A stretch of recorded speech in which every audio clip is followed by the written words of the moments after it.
د ځمکې په سر د یوسف غوندې ښایسته پیدا شوی نه دی که نه. اوس ګوره یوسف جوړ کو سنگار کو دی روټۍ وخوړه د مصر جنکۍ دي او چاړې او مالټې په لاس کې ورکړي په دې کې ناګانه یوسف پې راوویستو چې راویویستو جنکو ته یې وی چې دا هغه یوسف دی چې تاسو پې ما بدناموئ. ای چې داسې ورته کتلې خړپ ټولو جنکو خپلې ګوتې غوڅې کړې او جنکو په یو آواز وویل چې والله ما هذا بشرا ولكن ملك کریم. والله کدا خو بنی آدم زلیخی ادا شد دا غیصه. اوس یوسف نه درخواست دا کیږي چې ما ته لږ داسې وګوره. یوسف وی د غلام څه مجال دی چې آقا ته وګوري. د غلام مجال اجینکو ته وی چې دی ما ته ګوري. اجینکو ورته یو ځل بیا مونږ ته روټۍ وکړه هم غواړه نو مونږ به درته څه چل وښایو دی به بیا تا ته وګوري. د جینکو مطلب دا و چې په دې چل یو ځل بیا وګورو. په دې خبره پوهېږئ؟ په دې چلې یو ځل بیا وګورو. مړه کوټه کې ګیر کړی دی منډې را منډې لمنې پې شلولې ده خاوند یې پې د پاسه راغلی. زلیخا ورته وایي چې هغه چا سره به څه چل کې ستا اهل سره چې دا د غلط اراده وه ونیسه جیل ته یې بوځه. دی جیل ته لاړو هغه بیماره ده چې بیماره ده ډاکټر راغی نه بځي ګوري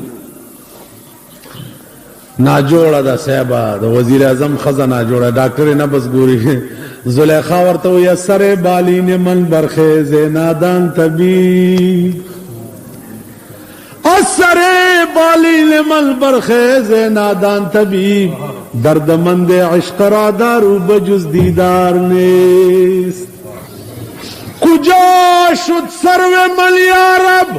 که در بوستان نمی بینم شدم مشتاق چون بلبل گل ریحان نمی بینم. زما دارو علاج یوسف ته دارو لرې کېږه. تاسو پوه شئ؟ عرض دا چې دا درد خو بیا د زلیخې نه تپوس کوه. آخر الامر قصه خو ډېره اوږده ده هغه چې زه دلته 2 کاله دیره شم نو درته به پکې خلاص ما په خپل جومات کې د یوسف صورت یوسف په 2 کاله کې خلاص کړو په جمعو کې 2 کاله ځکه زما عادت داسې ده نورې خبرې پکې ډېرې رایادې شي. غوږ کېږدي. آخر الامر د دوی واده وشو. چې واده وشو نو نیمه شپه د زلیخا تهجد ته پاڅېده. تهجد نو یوسف علیه السلام رستو لمنې نه ونیوه وی لا وخت ډېر دی د تهجد لمنې وشلېده. نو زلیخې ورته وی چې یوسفه دا هغه بدل خلاص شو چې ما ستا لمن شلولې وه تا رانه منډې والې او ما ستا لمن بدل خلاص شو تا هم زما لمنه شلولې. دویمه خبره دا ده چې یوسفه ته اوس ما ته وایې چې وخت ډېر دی او سمله خو زه ستا یوسف تابعداري نه کوم زه به د هغه ذات تابعداري کوم چې چا ته زما غېږې ته راوستې. تاسو پوه شئ؟ زه به اوس د هغه ذات تابعداري کوم چې زه خو تا پسې لیونی یم چې چا ته زما غېږې ته راوستې. اوس ګوره د هغه ذات تابعداري چې چا ته زما غېږې ته راوستې نو څوک چې د چا غېږې ته راشي نو د خدای د دې نه لویه مهرباني بله نه وي کوي. ته چې په چا مین یې او هغه ستا غېږې ته راشي دې نه لویه مهرباني بله څه کېدی شي. غوږ کېږده. اوس ابوبکر صدیق دپاره اجازت وغوښتی شو د روضې مبارکې نه چې یا رسول الله صدیق اکبر اجازت غواړي ستا په کېدو. روضه مبارک نه आवाज وشو چې رای وړي رای تاسو بوای چې روضه نه څنګه आवाज وشو چې رای وړي دا اوس طالبانو کوم داسې دا غره شوي دي دا انګړه دنګړه تاسو پوه شئ انګړه دنګ روضه نه فی الحال دا ذوقی سیزونه دي دا واورئ یو علم القال دی او یو علم الحال دی څومره محنت او خواري چې د علم القال د پاره بلس کاله 12 کاله 14 کاله کې ٹھیک ده او بیا به ته علم ظاهري زده کوې خالی گردانی قدر بشي داسې نو د علم الحال د پاره بم بیا 100 کاله شاګردي کوي په دې خبره پوي علم الحال ذوقي شی دی دا په کتاب کې نشته دا به بیا کیږي څنګه چې مولوی هرگز نشد مولانا رو تا غلام شمس تبریزی نشد مولانا روم زبیچره دومره لوی سړی شوی نه وی چې ما د شمس تبریز غلامی نه وی کړی هیڅ حلوایی هرگز نشد استاد کار تاکہ شاگرد شکر ریزی نشد هر که خدمت کرد و مخدوم شد هر که خود را دید محروم شد جابت سوی یو سودا بڑا کی پیدا که سودا او بیا بتاوی چه شاد باش ای عشق خوش سودای ما شاد باش ای عشق خوش سودای ما اے طبیب جملہ علت ہائے او د یار په عشق کې ډېرې ښې سودا زما خوشحاله اوسې اے طبیب جمله علت هائے ما ته زما د ټولو مرضونو دپاره علاج او دارو یو سودا باندې چې بیمار شوې نور ټول مرضونه به درنه لاړ شي جک جوړ به بدا یو سودا به دې مړی زما عزیزانو ابو بکر د پاره اجازت وشو د روضه اقدس نه فی الحال ستا په دې ملک کې یو لوی محدث چې اوسم ژوندی دی لوی محدث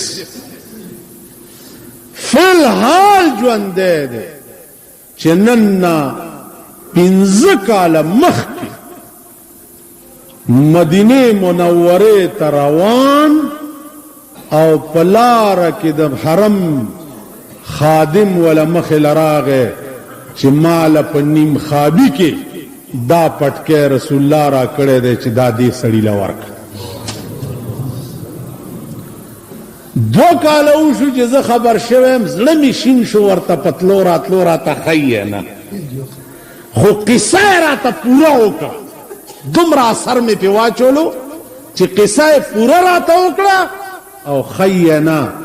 ښیې ولې نه ما ته وی چې زما په د اخر عمر کې چې زما کور د بدعات او اډه جوړ نشي که خلق ته دا پته ولګي نو راځي به دا دروازې او دا دیوالونه به صفای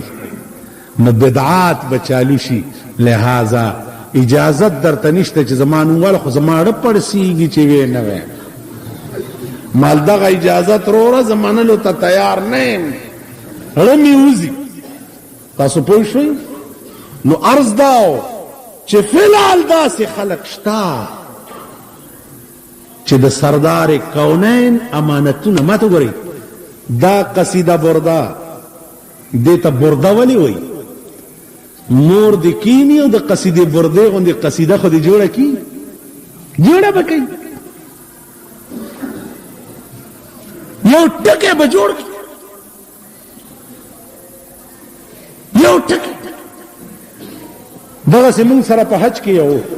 دلته به ډېرې ټوسې ویشتې اناناس مغستو دی یو دکاندار نو ما ورته وی چې فاتنی آخر یا شیخ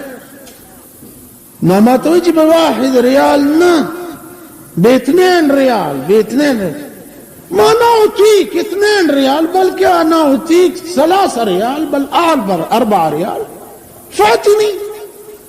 نازما مرګره ورته وی چې اے دیګر یعنی دله یو اناناس بل ورکوي دیګر هغه ورته چې اي شین دیګر ما اعرف دیګر حرام ابن حرام کنزلی مرتګا ډېر تون خلق دی نو مال خوار شل ته ډېری ټوسی ولې دلته عرب سره یو خبره په عربي کې نشي کولی تاسو تم که سړی راشي کنه چې مناسب د عرب راغلی دی د سره یو څو خبرې وکړه بیا به ستا د شان پته لګي چې ته ورته چې دیګر تاسو پوه شئ نو په حرام کښېنئ بې وخته بانګونه مه وایئ دا علم الحال چې دی دا ذوقي شی دی په دې کې کسب کول غواړي اوس ګوره قصیدې بردې والا چې ویلي دي چې جاءت لدعوته الاشجار ساجدة تمشي إليه على ساق بلا قدم كلهم من رسول الله ملتمس غرفا من البحر او رشفا من الديم تاسو درو خبرې دیتا برده ولی وی برده ورته ځکه وی برد څه ته وی برد یخوالی ته نه وی صادر ته څه وی رضا نو د رضا ټکی دی یاد دی او د برد ټکی دی نه دی یاد لږ سوچ کوئ پې برده ورته ځکه وی چې دا اتشلې بیته د جوړ که د فالج بیماری والی په فالج کې دا قصیده ولیکله او بیا روضې مبارکې ته لاړو او روضې ته کېناستو وایه وروله یو شعر کې ونښتو چې نیم ده ووی ورپسې ته هیر شو او ورپسې د روضې نه آواز وشو چې ورپسې داسې دی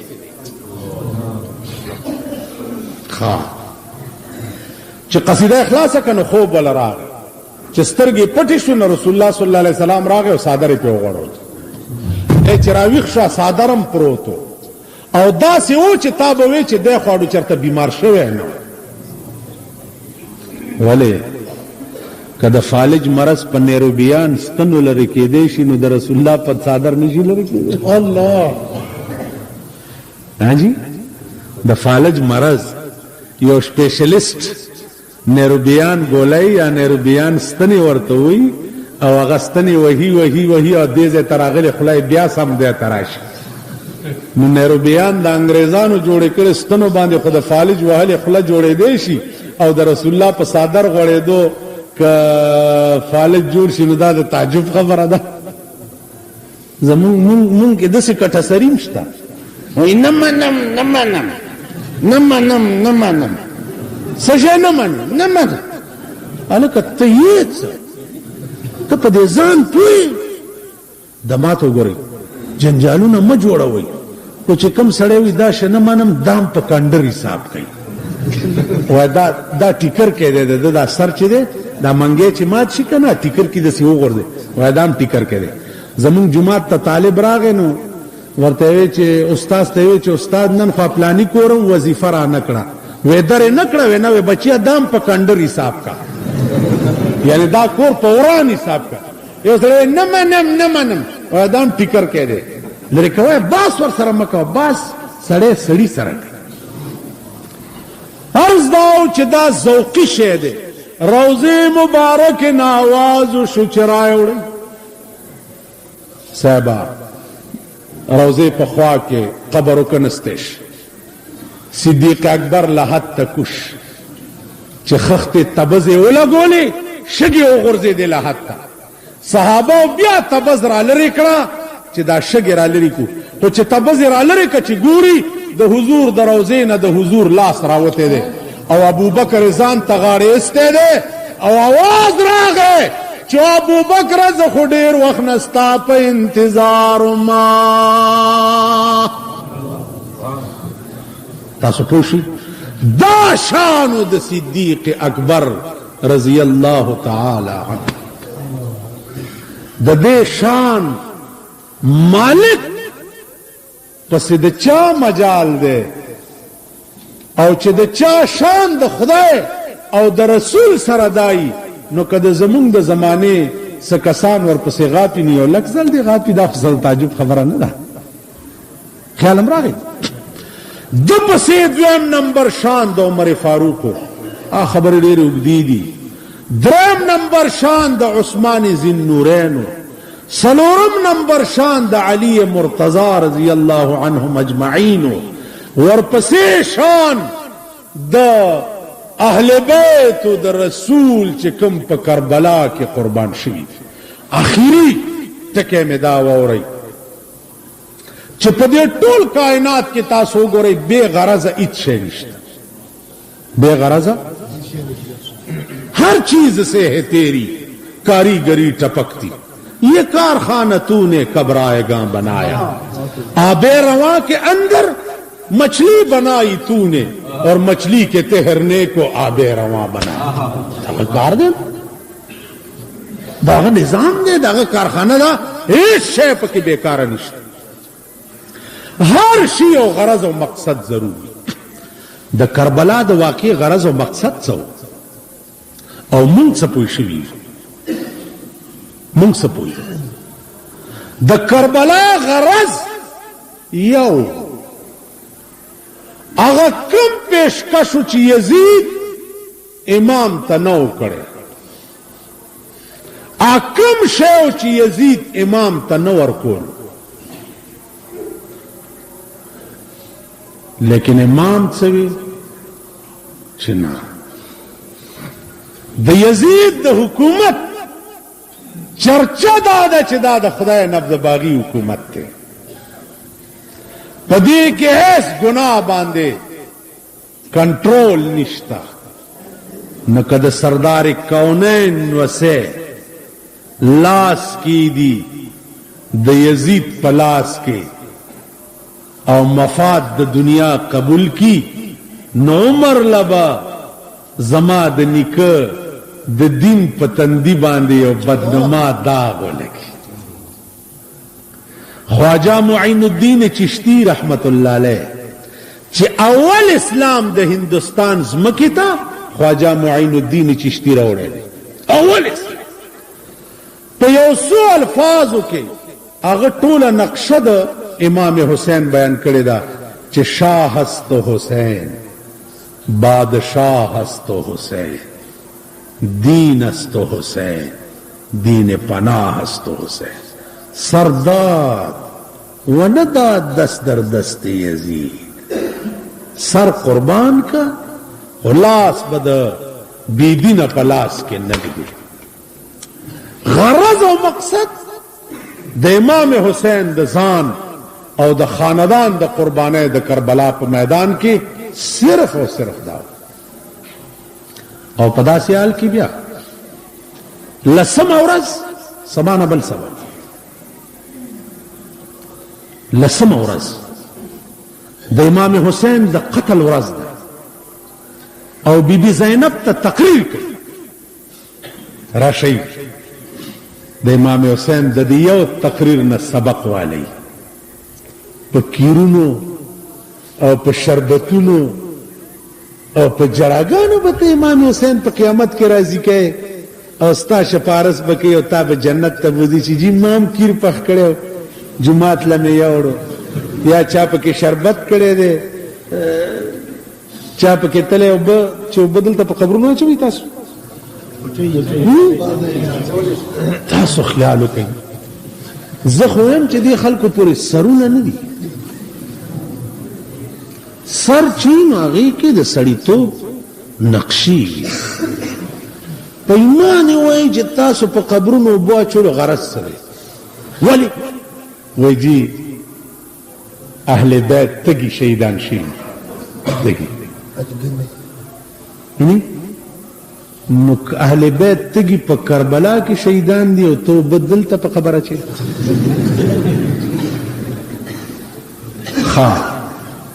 شهیدان اغي دي او په خپل مړ واچي تاسو په ایمان وای چې ته تګي او زه بس کوم نه استاخېټه لدرځي زه خو هم دې خلکو پر سرونه نشته کنه هلکه دا وبولې چې وای اغي تګي نو تګي هغوی دی او بخپل مړی له ورکې انا لله و انا تنا دا زمونږ عقل دی دا زمونږ سوچ خماته وګورئ کیر دی ولې پوښ کړي وای جی دا امامان ما ته ګورئ ان فی الجنة نهرا من لبن إن في الجنة نهرا من لبن لعلي وحسين وحسن شهيدان تخون ولا تقولوا لمن يقتل في سبيل الله أموات بل أحياء عند ربهم يرزقون فرحين بما آتاهم الله من فضله اخو د جنت په نعمتونو کې سیراب ګرځي لګیا دي او ته دلته ورپسې کی راسته او د ګوړې شربت ته کړی ډولاګای نه دی ګلونه هم تاو کړي دي ډول دراوي کنه ډولاګای نه ګلونه تاو کړي د ګوړې یعنی ته ځان له د ګوړې سکې چې حسنینو پر د ګوړې شربت لګي ځان له خو هغه روح افزا هنجی سکواشون علا علا او دلتا دی خالی چینی اوڑا لڑا امام حسین پس تننا لتا پدا مینا تا پدا محبت بان لن تنالوا البر حتی تنفقوا مما تحبون کنا نو پا قرآن عمل کوئی نہ پا امام حسین کوئی نہ پا ابو بکر کوئی ستاسو دین و مذہب و خدای و رسول دا نفس تے چې دا درته سوی دا دینم دی چې خزی درته سوی هغه دین دی خزی هر چې خوا تو جی مرا گوید رواست حکم خاتو جیز حکم رب ماست اکبر کبھی دبے نہیں برٹش کی فوج سے شہید ہو گئے ہیں وہ بیگم کی نوچ سے پدے بلک پوئے صاحبہ اکبر کبھی دبے نہیں برٹش کی فوج سے لیکن شہید ہو گئے ہیں وہ بیگم کی نوچ سے دا انگریزان فوج وہ زمین دبو کرے خود خز ناز و نزاکت بالکل حلال کرتا تاسو پوښوي امام حسین نن د شهادت ورځ دا زینب ته تقریر کوي چا زینبې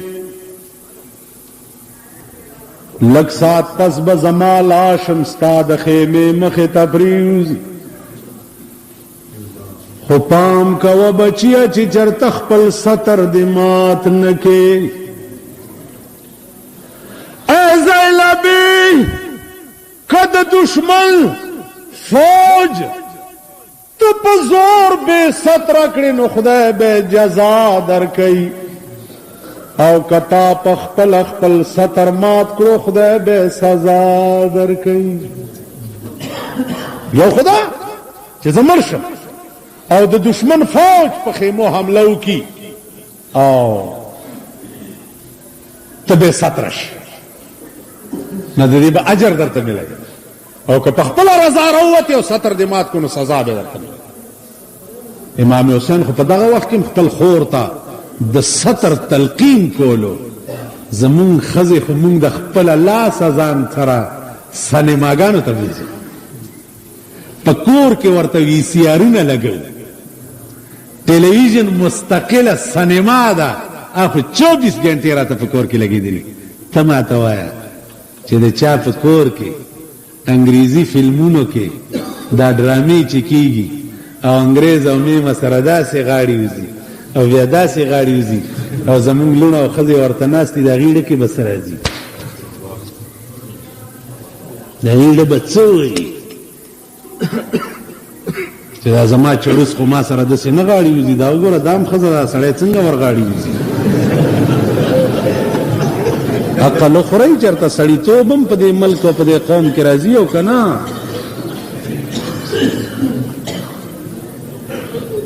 دا خلق او امام حسین منل زه خو دا خپله خوله ویم چې په کاڼي ماته کړم چې زه د امام حسین نامه پې څنګه عالمه زمونږ دا خوله د ماتولو ده چې د بی بي زینب نوم پې زه څنګه عالم هغه زینب چې هوا هم نه ولیدلې هغه زینب دا زمونږ شکلونه زمونږ عمل او زمونږ کردار د دې قابل دی چې د دې پاکو هستو نوم هم پې مونږ وایو نو زما عزیزانو دی خبرو نه سبق والی صحیح نقشه د سردار کونین باندې ځان واچوي جذبه ځان کې پیدا کی چې الله څنګه چې ستا د دین دپاره امام حسین په میدان کې قربان شوی اے الله د داسې قربانۍ توفیق مونږ ته هم راکړه دا الله هر یو کارنامه چې تاسو وګورئ نو هغې ته عقل حیران وي او عقل پکې کار نه کوي که تاسو خیال وکئ د دې داسې مثال دی لکه یو سړی په اودس کې وي او هغه نه هوا خارجه شي نو دی به اوس څه کوي څه به کوي چاراندام به کوي اوس هوا د کم ځای نه تلې ده او وینځې به کم ځای دلته عقل کار کوي هوا د اودس ماتي د ځای نه تلې ده او وینځې به مخ او لاس او خپې نو بیا به اودس کې کېږي عقل خدا وایي چې بی کم ځای نه هوا تلې ده دغه ځای خراب شوی او ګنده شوی دی دا ځای وینځل پکار دي نو بس سړی به اودس کې شي اوس دې ته تاسو عقل متوجه کوي چې هوا کم ځای نه تلې ده او وینځې به کم ځای هله به اودس کې کېږي دې ځای کې اوس انساني عقل کار نه کوي دغسې د الله پاک هر نظام چې دی او هر یو کار چې دی د عقل نه بالاتر دی مانا یو ورځ په لاهور کې دا پوښتنه یو سړي وکړه چې هوا کم ځای نه تلې ده او وینځې به کم ځای نو ما ته وی چې دا زما عقل نه مني په کار دا دی چې د استنجا ځای سړی ووینځي هله به اودس کې کېږي ما ورته وی چې خبره دا ده عقلی دلیل میں ورته وی ما وی چې د هوا وتو ته د اجازت چا ورکړو دې لاسونو او دې خپو او دې مخ او دې زړه دغه ځای ته اجازت ورکو د هوا ته چې ته وځه نو د دې وجه نه سزا چې ده هم دې سلاس او خپو ته پکار ده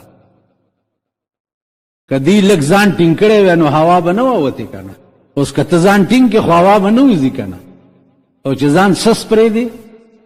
نو هوا به وځي نو مالدادي ته سزا ځکه میلاویږي چې دی دا هوا ټینګوله ولې نه دا یې پرېښوه ولې او ویل اوس مې عقل کې راغله اوس مې عقل ومنله خدای بنده دا د عقل خبرې نه دي چرته چې د انساني عقل خاتمه وشي هغه ځای کې د الله د دین ابتدا وي د الله هر یو کار د عقل نه بار بار رسول الله صلی الله علیه وسلم یو ورځ صحابه ته وویل وی پام کوئ چې چېرته په دې خپل عباداتو وغیرو باندې غاوره نه شئ داسې یو سړی به زه تاسو ته وښیم چې هغه به ټول عمر خدای سره ډزې کړي وي او د خدای د پیغمبر مقابلې به کړي وي ټول عمر او په یو 5 منټو کې به هغه جنت ته لاړ شي 5 منټو صحابه حیران شو چې یا الله دا بس وکړي او ټول عمر به عبادت کړي یا به دوزخ ته لاړ شي او ټول عمر به د خدای دشمنی کړي اب جنت ته لاړ شي په یو جنگ کې صحابه ولاړ دي، صفونه تړلي دي او جنگ شروع دی او یو کافرو د ډلې نه رامنډه کړه او د رسول الله صلی الله علیه وسلم په لاس کلمه وویله او مغه توره چې کومې مسلمانانو پسې راغستې وه او اوچته کړه او په کافرو شروع وکړه او چې شروع وکړه بس پکې شهید شو. جنگ چې ختم شو پیغمبر ویله دا سړی دی. 5 منټو کې نو دا الله هر یو کار چې دی هغه د عقل نه بالاتر وي. حدیث کې راځي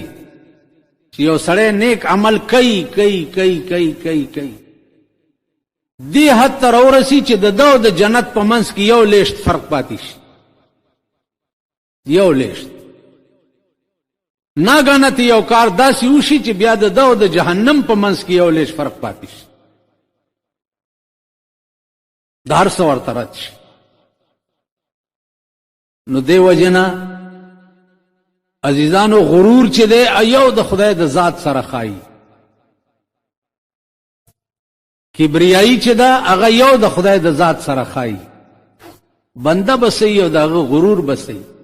تاسو په دې پاکستان کې ولیده چې لوی لوی متکبرین د زمانه،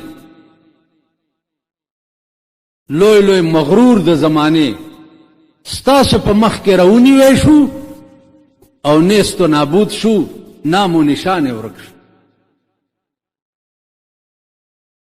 په دې پاکستان کې دا تجربه خو به کم از کم ستاسو ډېرې شي.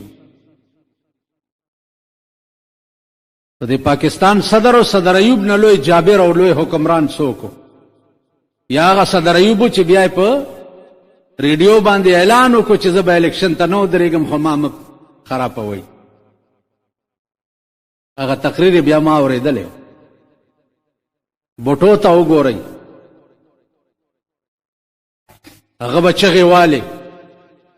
چې مای میجارټي زما ډېر لوی اکثریت دی، زما ډېر لوی اکثریت دی. کرسی به وټپوله چې یہ کرسی بڑی مضبوط ہے، یہ کرسی بڑی مضبوط ہے. هغه بوټو بیا په پانسی ګاټ کې پروت و او هغه بوټو چې بیا د پانسی په تخته باندې لټکاو شو. عزیزانو مونږ او تاسو چې یو مونږ څه شی یو ښځه وه د بنګړو ګوته یې ایښې وه، یو سپی وله لته ورکړه، ویل ترورې دا څه دي؟ ویل بچیه که یو لته دې ورکړه نو هېڅ هم نشته، که یو لته دې بله ورکړه نو هېڅ هم نشته. ته خو د بنګړو بار یې، ته څه شی؟ اوس بله خبره ده چې پردي واده کې د ګډېدو چل دله ښه درځي پکې صاحب او هغه وخت کې ته یو حال به جوړ کي صاحب او شور به جوړ کي چې د اسمان جوړده نیولی دی. دې وجې نه هر وخت یې وایه چې انت الهادي انت الحق، انت الهادي انت الحق لیس الهادي الا هو. خدای حادم ته، حقم ته، لیس الهادي الا هو، بل هادي نشته مگر هم ته، بل هیڅ نشته. غاویره کېږه په هیڅ شي هیڅ نشته. په دې علماء متکلمینو کې یو ډله ده چې هغه د هیڅ شي په وجود باندې قائل نه دي. د هغې عقیده دا ده چې لا موجوده، هیڅ موجود نشته. دا نور علماء متکلمین ورپسې ورغلي دي چې د اسمانونه، دا ځمکې، دا څه دا بني آدم، دا کائنات، هغه ورته لا موجوده، دا نه دي، هیڅ نشته. چې په زور یې رانیولي دي ورته ویلي دي چې خبره واورئ، کم شی به چې سبا نشت کېږي د هغې نن تصور د نشتوالي جایز دی. کم شی به چې سبا نه نو که ته نن ووایې چې نشته دا جایز دي. وی په دې څه دلیل دی؟ وی د سبا د ورځې خدای ویلی دی چې کل من علیها فان، هر څه چې تاسو ګورئ دا به فنا شي، باقي به څه پاتې؟ ویبقى وجه ربک ذو الجلال والاکرام. صرف ستا د خدای ذات به باقی پاتې شي، نور هر څه به فنا شي. نو دی وجنه عزیزانو غاوره کېږئ په هېڅ شي ما، دا ټول ګپ دی. دا ستا دنیا چې ده دا ټول ګپ دی. اوس دا ستا ملک پاکستان چې دی دا یو ګپ دی. دا ملک نه دی او نه دا وطن دی، دا یو ګپ دی. ټوکې دي، لوبې دي، مخول دی. تاسو دا د الیکشن اعلان شوی دی، تاسو ګورئ دا یو ګپ دی. اجراګان پکې ولاړ دي، ښځې پکې ولاړې دي، نرخزیان پکې ولاړ دي، خره پکې ولاړ دي، قچر پکې ولاړ دي، ټټوان پکې ولاړ دي. هغه ورځ مې یو ځای کې وکتو، خلکو راته ویل دا کینډیډیټ دی. چې شکل ته ما وکتو مال جوړ قچر ته ګورم لګې، دا شکل یې د قچر په شان. دا قوم یو ګپ دی، یو مخول دی، دا هېڅ نشته. دا بالکل د بیزوګانو او د میلوګانو میله ده. پاکستان ماکستان نه دی، ګپ دی. نو زما عزیزانو عرض مې داو چې یو خدایي نظام و چې 1,40,000 پیغمبران یې ورته رالیږلي و دې دپاره چې تاسو زما تعارف خلکو سره وکړئ. خلکو ته ووایئ چې الله یو دی، چې سبا دا خلک ګیله ونکي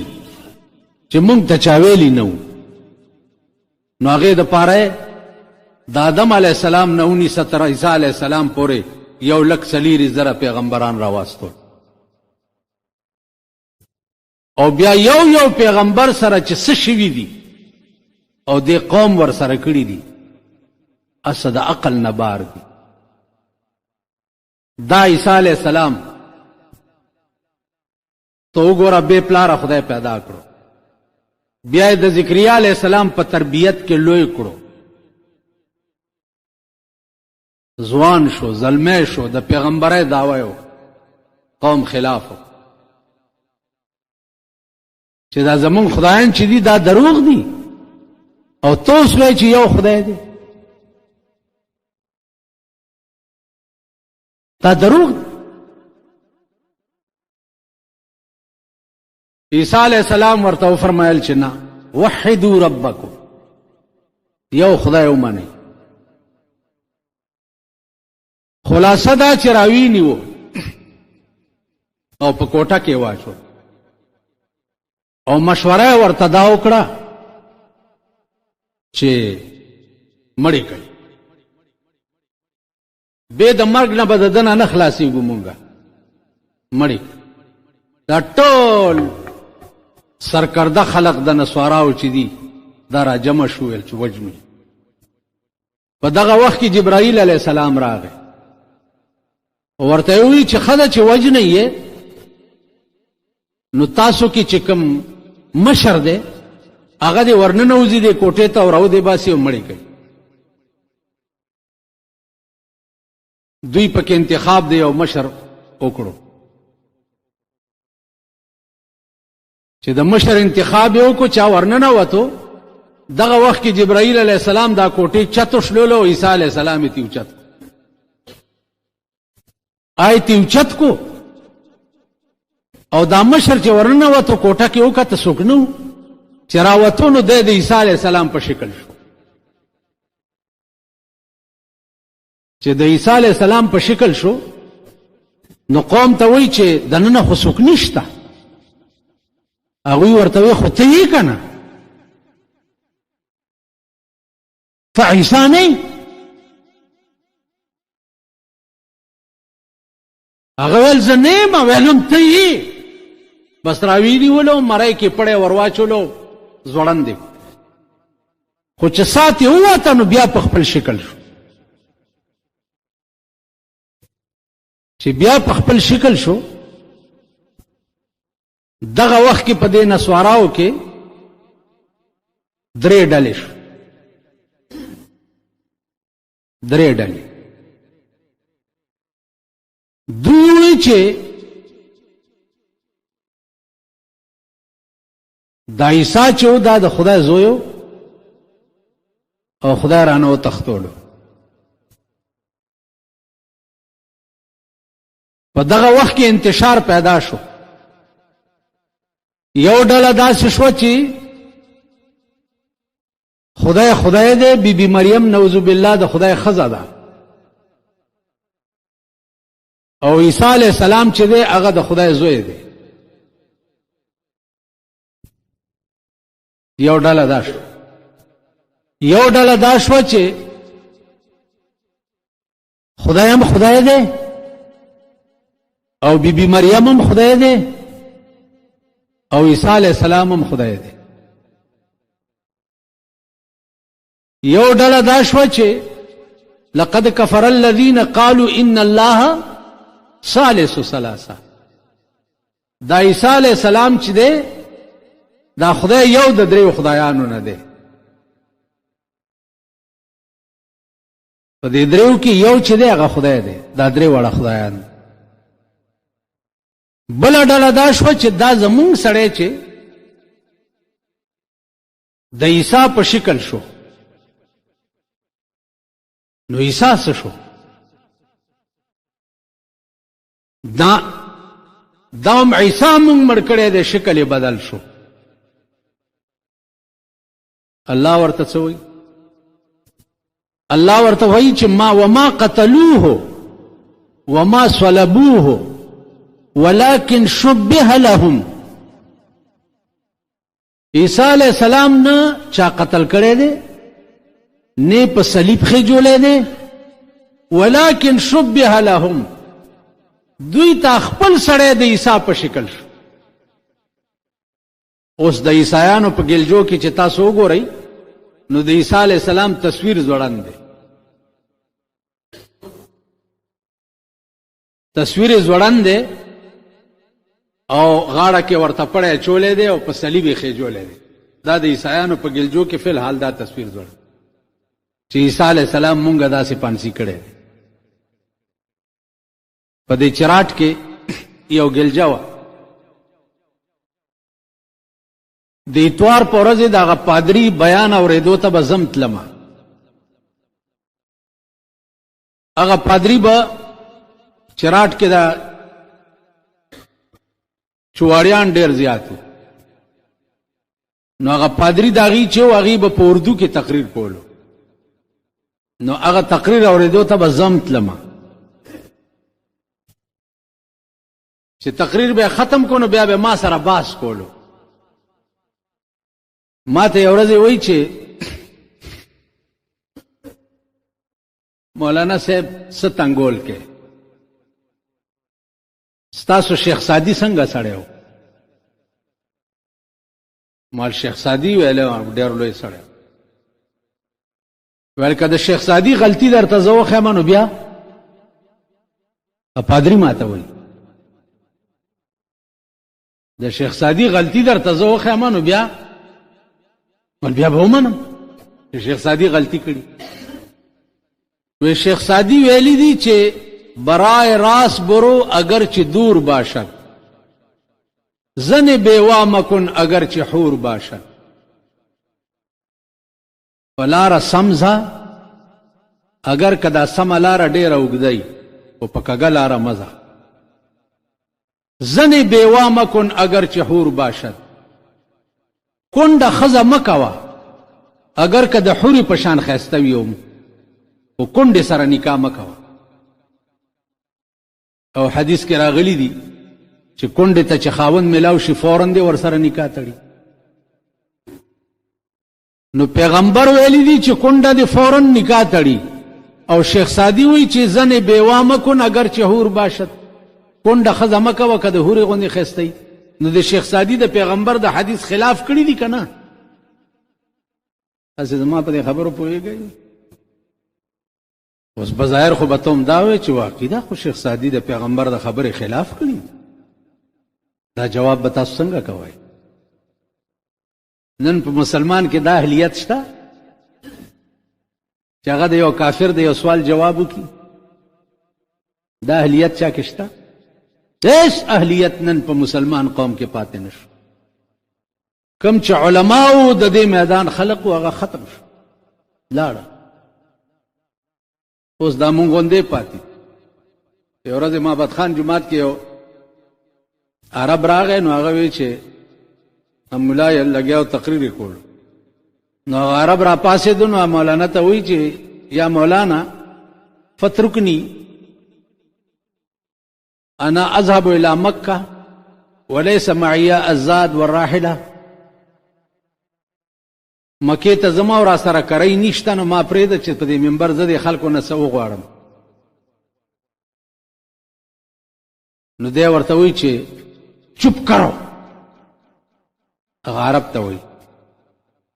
و چپ کرو نو هغه بیا ورته وی چې انا لا ادري که ایو شین چپ کرو زه خو نه پوهېږم چې دا چپ کرو څه ته وی نو دی ورته چې ډېر غوسه شو نو ورته وی چې المسجد بخرج د جمعات نه وباسئ نو خیره تقریر چې وکړو بیا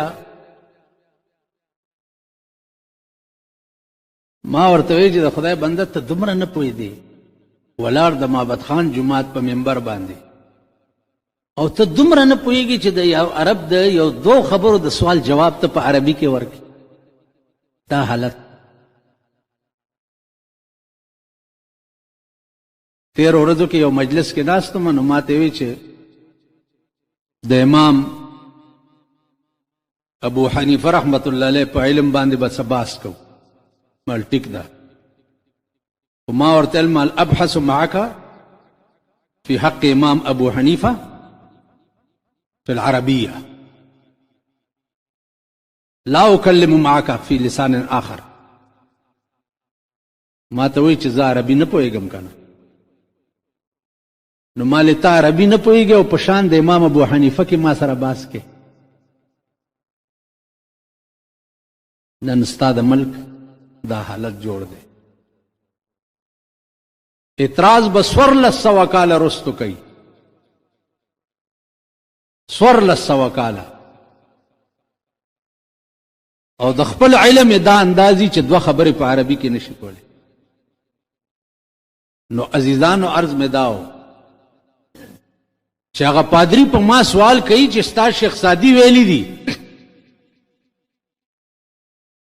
چې زن بیوا مکن اگر چه حور باشد او پیغمبر ویلی چې کونډه دی فورا نکاح کوي دا ستاسو مشر دی شیخ سادی ما ورته پادری صاحب ته لغت نه پوهېږي ته فارسی او عربي ګرامر نه پیژنې دا شعر داسې نه دی برای راست برو اگر چی دور باشد زن را بیوا مکن اگر چی حور باشد د دیرین مخ کی الف ته او قانون داده په فارسی او عربی کې چې د ضرورت شعری د پاره بعض الفاظ غرزيږي نو د دیرین مخ کې د الف چې ده د ضرورت شعری د پاره غرزولې ده نو زن را بیوا مکن سره شعر نه جوړې ده نو زن بیوا مکن کړي ده پادری اریان شو چې اوس څه مطلب شو مال دی وای چې په سم لار ځه اگر کالار ډېر وګدای زن را بیوا مکن خزا کونډاوه ما اگر کده حوري پرشان خسته ویم دا نه چې ته ولا میړه مړ کې چې د خزې سره ځنی کاو تړم د شیخ سادی د الفاظو دا مطلب دی اوس وای حدیث سره تعارض راځي وینا اوس خو نه راځي مل د شیخ سادی د حدیث خلاف نه دی دا د پادری باس شاه ولی الله محدث دهلوی رحمت الله علیه ته یو پادری راغی وساب یو باس ته دا ما سره انجیل دی او تاسو قرآن دی دا دواړه اورته غورځو چې کوم په حق یې هغه به بچ شي او چې کوم په نه حق یې به وسوځي شاه ولی الله ورته دا دواړه خو په کاغذ لیکلي دي یا به سوځي یا به نه سوځي زه محمدي ما او ته عیسایي اور بلو اول به زور ټوب کم بیا ترا ټوب کا چې کوم په حق یې هغه به بچ شي او چې کوم په نه حق یې هغه به وسوځي زه ورته ټوب کوم شاه ولی الله ورته